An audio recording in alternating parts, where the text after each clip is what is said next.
Hola a todos y los afiliados a Colombia Humana. Hoy es 25 de noviembre, el Día Internacional contra las Violencias hacia las Mujeres. Y es una responsabilidad política poder compartir con ustedes las reflexiones que hacen organismos internacionales alrededor del tema de la violencia política que se vive al interior de los partidos con respecto a quienes, en este caso mujeres, jóvenes y de cualquier condición social, económica, asumen el reto de estar en la política. Aquí en mi cuadernito, donde anoto todo, me he puesto a leer documentos actualizados sobre este tema y me he encontrado lo siguiente. Lo primero, en lo que tiene que ver con las causas, se dice que entre las causas que están para que las mujeres sean violentadas en el ámbito político es que hay hombres y mujeres que castigan a esas compañeras por entrar a un mundo que es masculinizado y que también es muy común que haya una oposición desde ese escenario partidario a los logros que las mujeres alcanzan a través de su propio ser, de su propia dinámica, de la oportunidad que la ley le brinda de participar en política. ¿Cómo se expresa, cómo se vive la política? Las mujeres que están en la política, pueden vivir violencia física. Se han dado casos de mujeres que han sido empujadas, pellizcadas, maltratadas, golpeadas, e inclusive se ha asumido en algunos escenarios el tema del acoso sexual o del abuso sexual contra las mujeres que adquieren una posición muy importante o que se meten a trabajar directamente en la política. También eso que genera en las mujeres cuando son expuestas con demasiada intensidad a la violencia física.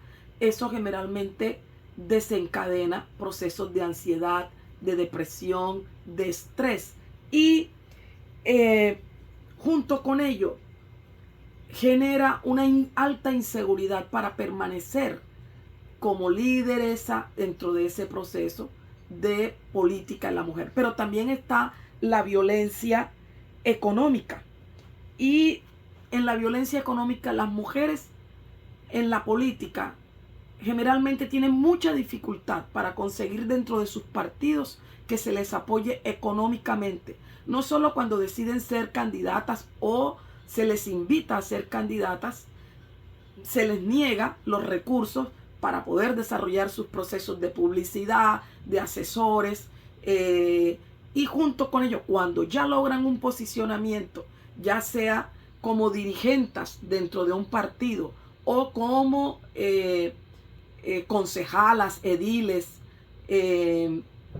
ellas casi siempre viven en carne propia el que los recursos que ellas deban administrar les son limitados. Es más, es muy común que las mujeres que tienen cargos de dirigencia dentro de un partido no tengan mucha facilidad para que los recursos económicos con los que ella deba trabajar se les facilite. Aparece siempre una serie de piedras en el camino con el fin de lograr que ella desista de su posición a la hora de dirigir o a la hora de tomar decisiones económicas dentro del escenario político partidario.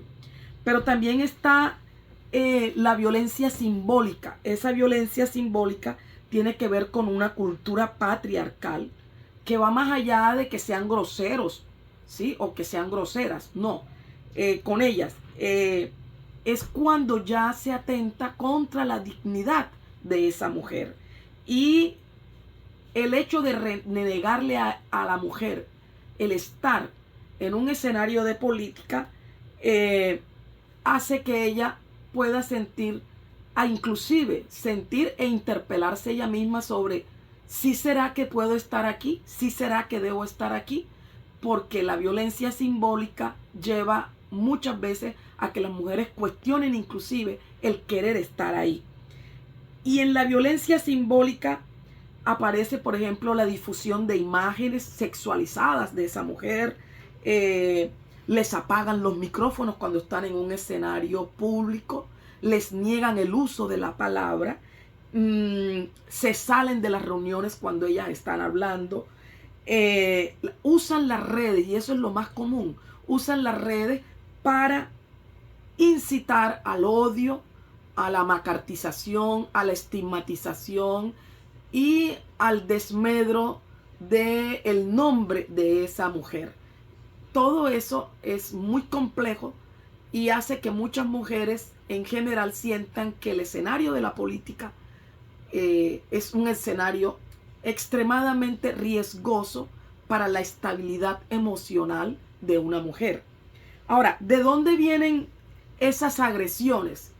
Miren, leyendo este informe que yo les voy a compartir del Instituto Holandés de la Política para la Democracia Multipartidista, todas las mujeres que han sido encuestadas en Colombia, no estamos hablando de cosas que están pasando en otros países, no estamos hablando de mujeres que solamente pertenecen al sector alternativo, por ejemplo, no, esto se hace con todas las mujeres que están en la política, independientemente de su condición social, económica o su identidad política.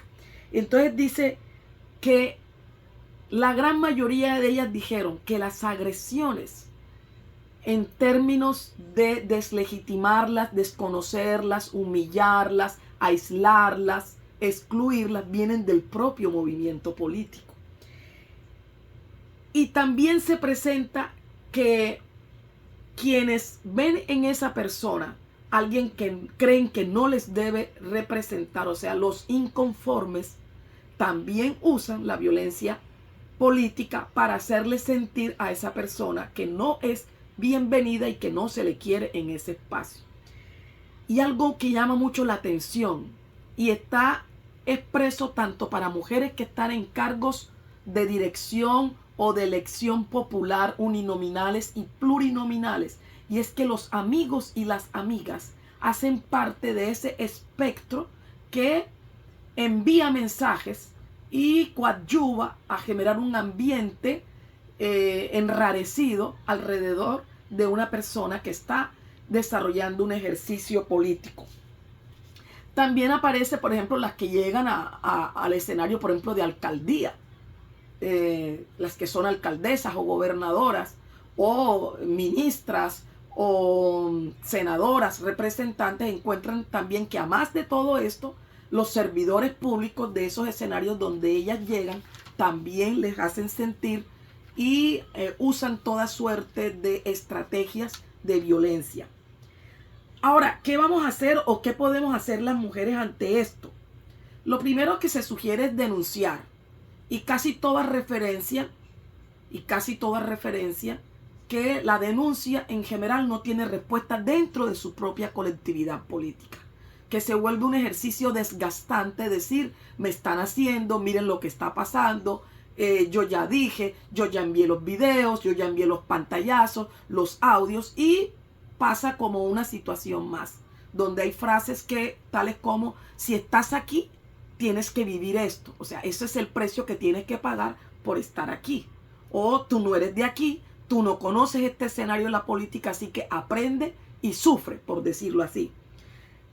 ¿Qué hacen otras o qué hay que hacer? Por ejemplo, denunciar ante la opinión pública, decir, miren, me está pasando esto, aquí tengo la evidencia. ¿Por qué? Porque si no hablamos de esto en los partidos y si no lo decimos donde hay que decirlo, se vuelve parte del paisaje y se cree que esa es una variable que debe estar presente para que las mujeres actuemos en la política. Otras dicen, no, definitivamente yo me voy de esto, yo me retiro de este escenario porque yo no puedo seguir, no puedo poner en riesgo mi salud física, emocional, mi familia o las que tienen pareja, porque se vuelve un asunto extremadamente riesgoso. Y por último está lo que pasa con muchas, y es permanecer en silencio porque creen que deben conservar un estatus, porque creen que decir lo que está pasando afecta demasiado es muy profundo y va a afectar muchísimo a la colectividad política. En conclusión, es verdad que existe la violencia política contra las mujeres al interior de los partidos. No lo neguemos. No esparzamos el imaginario de que esa es una idea de ella. No, ella lo está viviendo. Ella tiene la evidencia. Ella sabe quiénes son y quiénes lo hacen. La violencia política no tiene distinción. O sea, no importa si es un partido de derecha, de izquierda, de centro. Si es una mujer con mucho dinero o con poco dinero, si es una mujer racializada o si es población LGBTIQ+, eso no tiene distinción. El asunto es que las mujeres que nos metemos en el mundo de la política, se nos dice generalmente, aquí tú no cabes, ¿sí? Este no es tu espacio. ¿Y quiénes lo dicen? Lo dicen los hombres patriarcas de los partidos y las mujeres patriarcalizadas o que abonan a la misoginia interiorizada. Lo otro que también está en ese estudio y en los estudios que se han hecho es sistemático. La violencia política contra las mujeres es sistemática. Eso no ocurre cada verano o cada año, no. Las mujeres que están en política reciben de manera permanente expresiones de violencia que las afecta no solo en lo personal, en lo emocional, sino también en su desempeño. ¿Cuáles son los retos que vamos a hacer con esto? Primero hay que visibilizar, hay que generar empatía, hay que generar y ser llamados de atención para que menos mujeres ataquen a otras mujeres, menos mujeres sean instrumentos del patriarcado y menos hombres crean que las mujeres en la política sabemos a cacho.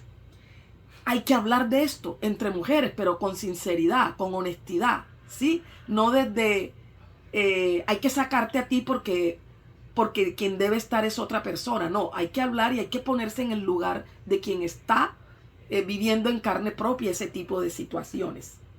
Hay que tomar correctivos.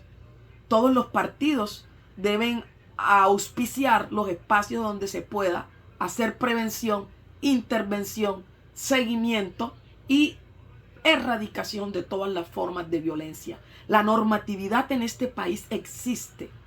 Lo que ocurre es que la normatividad es muy buena para irla proclamando, desarrollando, ganando audiencia, pero al interior de los partidos se vuelve simplemente un instrumento, más no algo con lo que se trabaja.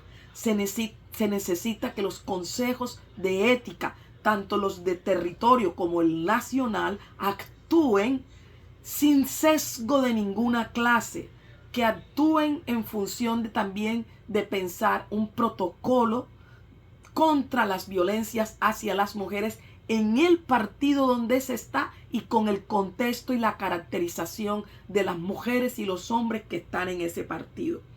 Hay que reconocer que la norma es importante y se debe aplicar sí o sí, independientemente de a quién le corresponda ser en algún momento dado sancionado o sancionada.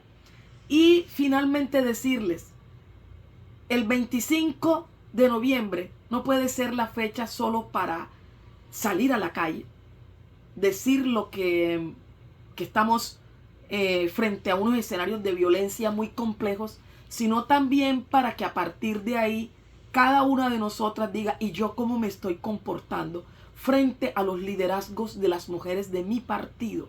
¿Cómo las asumo? ¿Qué son para mí? ¿Cómo las acompaño? ¿Estoy siendo parte del patriarcalismo de las mujeres que creen que otras mujeres no pueden estar si no soy yo?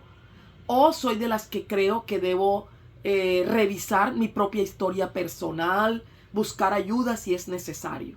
Esas mujeres hablan todo el tiempo y dicen, tenemos derecho a estar en la política, porque la política también es con, por y para las mujeres. Eso es lo que hoy les comparto y ojalá hoy encendamos esa vela que nos invitan a encender y en el encender la vela vaya nuestra propia reflexión y nuestra propia decisión de proscribir, por ejemplo, dentro de Colombia Humana, todas las formas de violencia que hoy tienen no menos de 50 mujeres muy afectadas por esta situación.